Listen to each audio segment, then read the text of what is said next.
जरा सोचो, आप अपनी गर्लफ्रेंड के साथ बहुत खुश हो और आप अपनी जिंदगी बहुत अच्छी तरह जी रहे हो, पर एक दिन आप एक ट्रिप पर जाते हो और वहाँ आपके साथ कुछ ऐसा हो जाए कि और आपको पता चले कि आप तो मर चुके हो, तो सोचो आप पर क्या बीतेगी। मेरा नाम है सागर वाघेला और स्वागत करता हूँ द 93 में। तो चलते हैं कहानी की ओर। तो कहानी की शुरुआत में सेरा और माइकल को देखते हैं, जो एक रेगिस्तान के रोड नंबर 66 से जा रहे हैं और वहाँ पूरा रेगिस्तान सुनसान है और दोनों एक दूसरे से बहुत प्यार करते हैं। और वो सेरा के पापा को देखने जा रहे हैं क्योंकि उनकी तबीयत खराब है। थोड़ी देर में उन्हें लगता है कि कार से कोई टकराया है। माइकल कार से बाहर आता है और पूरी गाड़ी देखता है कि आखिर किस चीज से गाड़ी टकराई थी, और वहाँ आजू बाजू कोई दिख भी नहीं रहा था। तभी सेरा कार के पीछे देखती है और वहाँ एकदम फिसल जाती है। तो वो देखती है, वो तो एक बर्फ का छोटा पहाड़ था, पर इतने गर्म मौसम में एक बर्फ का छोटा पहाड़ कैसे बन सकता था। और सेरा माइकल इस पर ध्यान न देते हुए फिर अपनी मंजिल की ओर निकलते हैं। पर थोड़ी देर में वहाँ एक काले कलर की कार उनका पीछा करने लगती है। माइकल उसे आगे जाने देता है, पर वो तो आगे भी नहीं जा रहा था। तभी माइकल अपनी स्पीड बढ़ाता है और आगे बढ़ते हुए उन्हें एक रेस्टोरेंट दिखता है जो इस बंजर रेगिस्तान में था और उसके आजू बाजू का एरिया भी सुनसान था। माइकल अपनी कार घुमाता है और काली कार आगे चली जाती है। माइकल की कार की स्पीड देखकर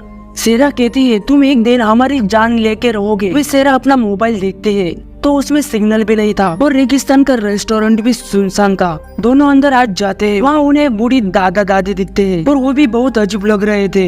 दोनों उन पर ध्यान न देते हुए टेबल पर बैठ जाते हैं और माइकल अपनी जिंदगी के बारे में सेरा को बताता है कि मैं अभी शादी के लिए तैयार नहीं हूँ और हमें अपने रिश्ते के लिए और थोड़ा टाइम देना चाहिए। पर सेरा कहती है कि मैं तुम्हारे बच्चे की माँ बनने वाली हूँ और तुम हमेशा अपने जिम्मेदारी से भागते हो और इतने सालों तक हम साथ तो थे, अब हमें शादी कर लेनी चाहिए। इतने में वेट्रेस आ जाती है, पर सेरा का तो ध्यान उन दादा दादी पर था। वो देखते कि मैनेजर उन्हें जाने को कहता है, पर वो तो जाने से इनकार कर देते हैं। फिर वेट्रेस आ जाती है और दोनों को ड्रिंक देती है और 2 कॉइन भी देती है। इसका इस्तेमाल वो कोई भी दोस्त सर्विस के लिए कर सकते हैं। तभी माइकल एक कॉइन का इस्तेमाल करता है और सेरा को खुश करने के लिए एक म्यूजिक प्ले करने को कहता है। दूसरी तरफ वो काली कार फिर रेस्टोरेंट के बाहर आ जाती है और वो सेरा और माइकल का इंतजार करने लगता है। आखिर ये क्या हो रहा था दोनों के साथ? पहले वो काली कार का उनका पीछा करना और अब ये अनोखा रेस्टोरेंट जहाँ सब अजीब थे। अब माइकल वॉशरूम के लिए जाता है और यहाँ लेट ना हो जाए इस कारण थोड़ा खाना सेरा अपने साथ पार्सल करा लेती है। उस वेटर को देखकर सेरा को अपने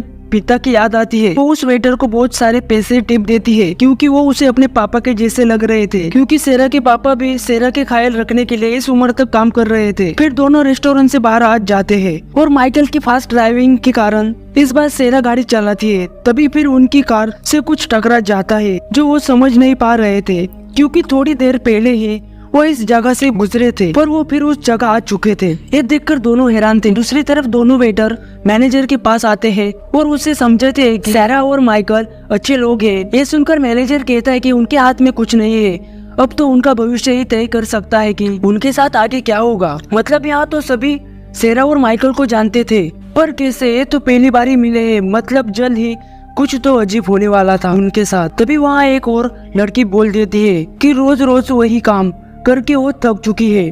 यहाँ सेरा परेशान हो जाती है कि वो बार बार एक ही जगह आ जाते हैं, मतलब वो किसी लूप में फंस चुके हैं और समय भी रुका हुआ है। सेरा की ये बात से माइकल भी उसका साथ देता है। आखिर क्या थी ये जगह? दोनों की समझ से बाहर थी। तभी उनके सामने वही काली कार आ जाती है, पर सेरा तय करती है कि वो उसे देखना चाहती है जो इतनी देर से उसकी जिंदगी के पीछे पड़ा है। जैसे ही सेरा कार में देखती है तो उसे देखकर एकदम उसकी सांसें थम सी गई हो वैसे लगता है और वो डरकर अपनी कार लेकर भागने लगती है, पर अभी भी कार उनका पीछा करती है। माइकल सेरा से पूछता है, पर सेरा इतनी डरी हुई थी कि वो रोने लगती है और अपनी कार और तेज करती है, पर पीछे से काली कार उन्हें टक्कर मारने ही वाली थी। तभी वो रेस्टोरेंट के पास आ जाते हैं, अपनी कार रेस्टोरेंट में ले लेती है। फिर माइकल सेरा से पूछता है कि तुमने कार में क्या देखा? पर सेरा कहती है कि वो इतना डरावना था कि वो उसे शब्दों में बयां नहीं कर सकती और वो वहाँ फोन बूथ कहाँ है पूछकर पुलिस को फोन करती है और वो उनके साथ हो रहा है वो सब जानकारी पुलिस को दे देती है। पर वहाँ से पुलिस कहता है कि आप जिस जगह हो वहाँ तक पुलिस को आने को घंटों लग सकते हैं और आप वहीं रुके, कहता है। पर सेरा को पता नहीं था कि जिस पुलिस से वो बात कर रही थी वो पुलिस मैनेजर ही था।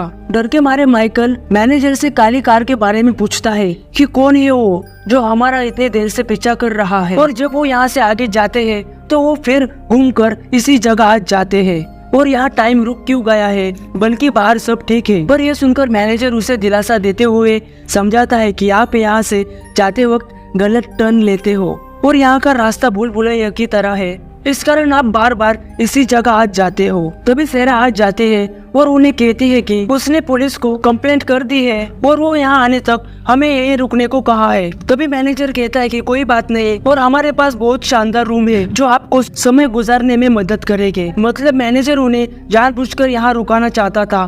फिर सेरा 2 ड्रिंक मांगती है पर वेट्रेस कहती है कि उन्होंने पिछली बार ही 2 ड्रिंक पी ली है। पर वेट्रेस कहती है कि और यहाँ सिर्फ 2 ड्रिंक अलाउ है।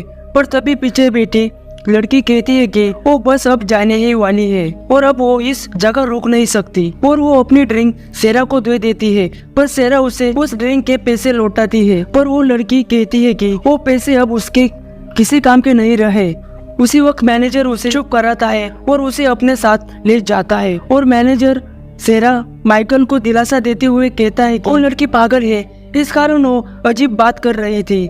फिर सेरा अपने पापा को फोन करती है कि वो अभी तक यही फंसी है। पर उस वक्त उसके पिता की आवाज तो आ रही थी पर सेरा को वो सुन नहीं पा रहे थे, ऐसा सेरा को लग रहा था। वो मैनेजर उस लड़की को एक रूम में जाने को कहता है पर वो बार बार कहती है कि वो अंदर नहीं जाना चाहती। पर मैनेजर उसे कहता है कि ये उसी ने अपने लिए चुना है और उसे रूम में ढकेल देता है। फिर वेटर सेरा और माइकल को अपना रूम दिखाने आता है और उन्हें कहता है कि उन्हें एक बार जरूर सोचना चाहिए कि उन्हें सच में उस रूम में जाना है। और एक कागज पर एक मैसेज लिखकर देता है जिस पर लिखा था तुम यहाँ से भागो। पर उतने में ही मैनेजर वहाँ आ जाता है और सेरा माइकल का कागज का मैसेज देखने से पहले ही कागज ले जाता है और मैनेजर उन्हें अपना रूम दिखाने ले जाता है। सेरा मैनेजर से उस काली कार के बारे में सवाल करती है पर मैनेजर ऐसा करता है जैसे उसने कुछ सुना ही नहीं हो और उसके मुंह से सेरा और उसके पिता का नाम निकल जाता है। यह सुनकर दोनों चौंक जाते हैं, आखिर इसे नाम किसे पता चला। तभी सेरा देखती है जो रूम मैनेजर उन्हें दिखा रहा था उसमें बर्फ की लहर जम रही थी, वो भी वैसे ही जब उनकी कार रेगिस्तान में टकराई थी। और उसे लगता है यहाँ कुछ तो अजीब है और उनकी समझ से बाहर भी।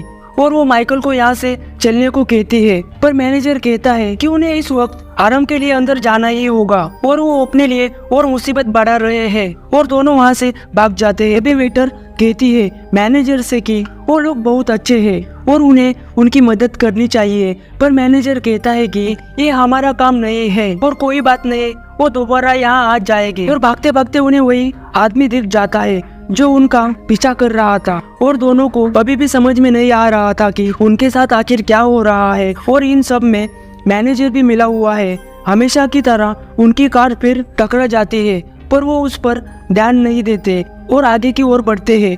पर फिर वो देखते हैं कि दोबारा काली कार उनका पीछा कर रही है। तभी वो फैसला करते हैं कि उनके साथ हमेशा सेम हादसा होता है पर वो इस बार हमेशा की तरह नहीं करेंगे बल्कि उल्टा करेंगे ताकि वो किसी लूप में फंसे हो गए तो वो जल्द ही बाहर निकल जाएंगे। तब काली कार उन्हें ठोकने आती है तो माइकल ब्रेक मार के गाड़ी रिवर्स करता है और उल्टी दिशा में गाड़ी भगाता है। पर उनका ये प्लान भी काम नहीं करता और वो थक कर कार से बाहर आ जाते हैं और इस बार वो कार वही छोड़कर रेगिस्तान से पैदल सफर जारी रखते हैं। पर थोड़ी देर बाद उन्हें एक कार का एक्सीडेंट हुआ दिखता है। वो पास आते हैं तो देखते हैं कि ये तो उनकी ही कार है। पर वो सोचते हैं कि ये कैसे हो सकता है। वो अपने कार के अंदर झांकते हैं तो उन्हें ये देखकर मानो उनके पैरों तले जमीन खिसक गई हो। डर कर रोते हुए फिर अपनी अच्छी कार में आ जाते हैं और अपना सफर जारी रखते हैं।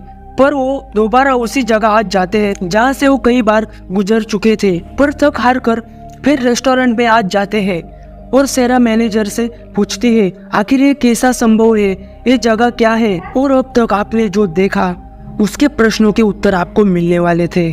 मैनेजर कहता है कि ये जगह कोई आम जगह नहीं है, ये 2 दुनिया के बीच की जगह है जहाँ से हर किसी को मौत के बाद गुजरना होता है। और वो माइकल जिंदगी और मौत की जंग लड़ रहे हैं क्योंकि यहाँ आते वक्त उनका इसी रास्ते पर कार एक्सीडेंट हुआ था और अभी तक पता नहीं चला कि वो जिंदा रहेंगे या मरेंगे। उन्हें जिस रूम में जाने को कह रहा था वो दूसरी दुनिया है जहाँ लोग मरने के बाद जाते हैं। इस कारण वो उन्हें वहाँ भेज रहा था। जहाँ कहानी की शुरुआत में जब वो रास्ते से गुजरते हैं तो सेम जगह आकर उनकी कार टकराती है और असल दुनिया में उनका वही एक्सीडेंट हुआ था।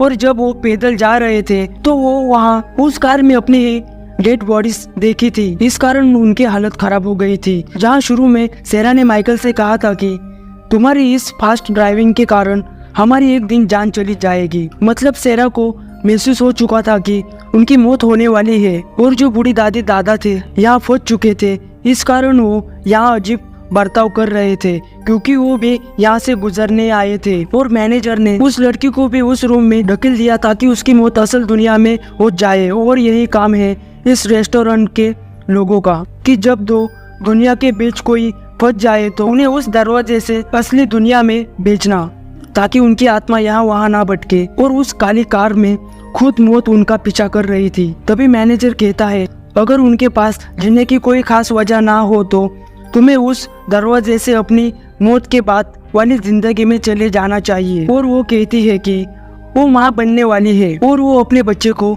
बड़ा होते हुए देखना चाहती है। और वो समझ जाते हैं कि हम दोनों में से सिर्फ एक ही यहाँ से निकल सकता है। और माइकल के पास जीने की कोई वजह नहीं है। वो तो हमेशा अपनी जिम्मेदारी से भागता रहा है। शादी के लिए भी उसने कहा था कि उसे और थोड़ा वक्त चाहिए। और उसे पता था कि फास्ट ड्राइविंग से एक दिन उसकी जान भी जा सकती है। फिर भी उसने अपनी जान खतरे में डाली। और सेरा माइकल के पास आ जाती है और उसे गुड बाय कहते हुए वो कहते हैं कि उसे अपने बच्चे के लिए जीना होगा। और वो उसके जिंदगी में यही तक उसके साथ थी। और वो अपनी दुनिया में आ जाती है और उसकी सांसें शुरू हो जाती है। यहाँ माइकल मर चुका है। और इसी के साथ द फेयरवे मूवी एक्सप्लेनेशन यही खत्म होती है। अगर वीडियो अच्छी लगी हो तो लाइक कर सकते हो। अगर आपको इसी मजेदार वीडियो देखना पसंद है तो चैनल को सब्सक्राइब कर सकते हो। तो मिलता हूँ आपको एक नई वीडियो में, तब तक के लिए गुड बाय।